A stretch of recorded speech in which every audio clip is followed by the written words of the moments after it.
Visiones y revisiones.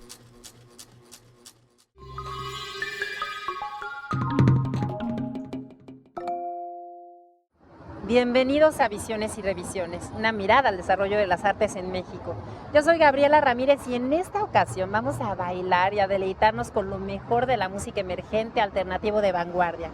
Se trata de un sonido rebelde que escapa a la clasificación, que fusiona ritmos diversos y que es tan autónomo que no requiere del tradicional sistema de promoción para triunfar.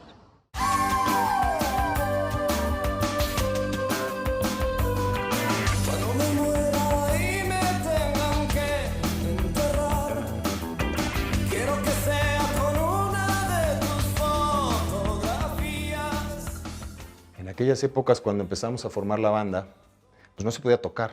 Había mucha represión en cuanto a, pues no sé si tenían miedo a juntar a mucha gente o muchos jóvenes en un mismo espacio, o no sé a qué tenía miedo el gobierno, pero estaban completamente prohibidos los espacios como el auditorio, como el Foro Sol, eso era imposible.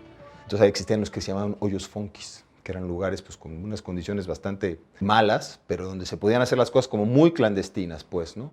Era una cultura popular, una cultura de la calle, y de ahí es nosotros de donde salimos, haciendo tocadas, pues donde se podía, en los garajes, en bodegas abandonadas, en baños abandonados.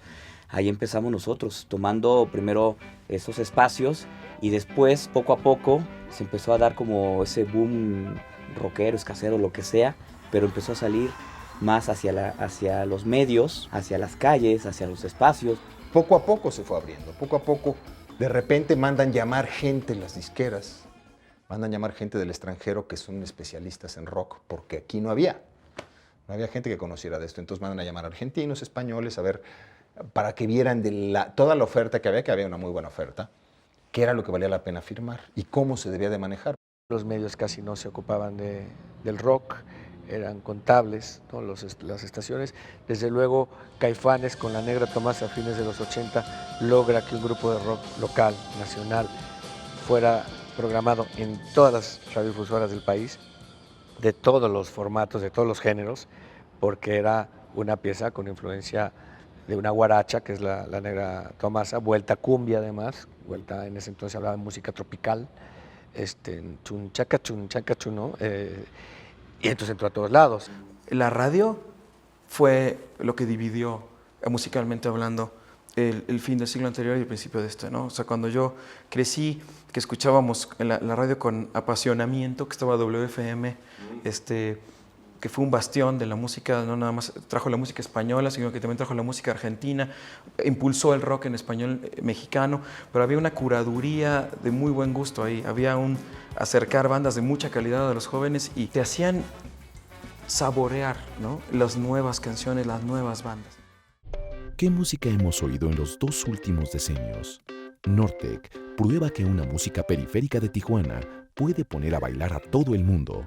Molotov, Café Tacuba, Control Machete y La Cuca demuestran que el rock bulle en todo el país. Ahora la chilanga banda exige Gimme the Power y ya no te hagas frijolero. Sus abuelos, los Caifanes, cantaban Antes de que nos olviden. Desde Cuernavaca salta Zoé y nos lleva a la galaxia de Memo Rex junto con La Gusana Ciega, Hello Seahorse, Plastilina Mosh, Susi 4, Los Macuanos y hasta Celso Piña. La música es la más dúctil y cambiante de las artes y quizás la más popular. Generaciones van, generaciones llegan, pero todas dejan su huella con sus canciones. Es la banda sonora de nuestras vidas. Canciones con las que nos enamoramos, con las que reventamos, con las que también demandamos antes que nos olviden. Porque la música es goce y protesta, es fiesta y es crítica. Y hace 20 años los jóvenes de aquel entonces dijeron, basta, aquí estamos.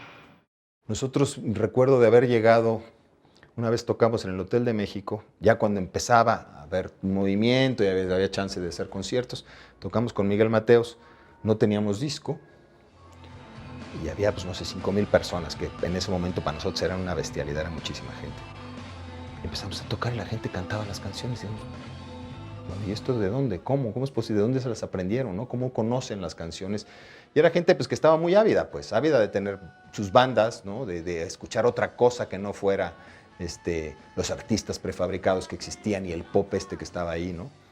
Había todo un mundo allá abajo, fuera del establishment y de la publicidad y ¿no? los canales clavados de televisión, pues que estaba ansioso de escuchar cosas, ¿no? Creo que tiene mucho que ver con estos últimos 20 años, el proceso de rock latinoamericano, ¿no? Donde grupos como Soda Stereo, como Caifanes, ¿no? Como Café Tacuba fueron los que empezaron a meter los toques latinos o los toques mexicanos a nuestro rock, ¿no? Y hacerlo nuestro. Empezaron con una idea o con un concepto que le llamaban rock en tu idioma, y creo que esto propició, ¿no? Que se desencadenara una ola de grupos y que llegáramos hasta donde estamos hoy. La gran explosión de tal cantidad de bandas nuevas que diversificaron los géneros. Digamos que a principios de los 80 había punk, new wave, música experimental, electroacústica progresiva,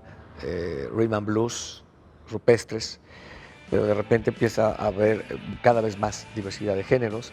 Empiezan grupos en el 83, Botellita Jerez, con una cosa inclasificable que podríamos llamar mexicanista, donde podríamos meter a Maldita y a Café Tacuba, pero empieza a haber cada vez más diversidad de géneros y de fusiones o propuestas locales con identidad muy propia, digamos. De este boom en los 90s del rock, principios de los 90s, ¿no? Cuando aparecieron algunas estaciones de radio en México que favorecían mucho la cultura del rock en español. Inclusive había algunos programas dedicados al rock en español. Fue como un círculo virtuoso, ¿no? Aparecían algunas bandas, comenzaban a tener espacio en la radio, sobre todo era la radio la impulsora de esto. Y después este espacio generó que hubiera más bandas, ¿no? Fue como una tierra fértil para que aparecieran estas bandas que a la fecha varias de ellas siguen tocando y siguen siendo, por eso digo que no están feliz, siguen siendo las bandas más importantes de la escena del rock nacional. Después ya existía toda una industria, pues existía una disquera que te apoyaba, la televisión estaba abierta, los lugares estaban abiertos, había lugares para tocar, el auditorio, y empezaron a hacerse cosas importantes en el Palacio de los Deportes, empezaron a venir bandas de España, bandas de Argentina, y se empezó a crear todo un movimiento, pues había una cosa que se llamaba rock de los 90s, ¿no? Donde estábamos nosotros, estaba La Maldita, estaba Fobia, Los Amantes de Lola, en fin, y como con todas esas bandas empezamos a hacer cosas, ¿no? Festivales grandes. Y se empezó a generar un rollo que dejó de ser underground, pues, o alternativo, ¿no? Para ser parte ya como de la industria, ¿no?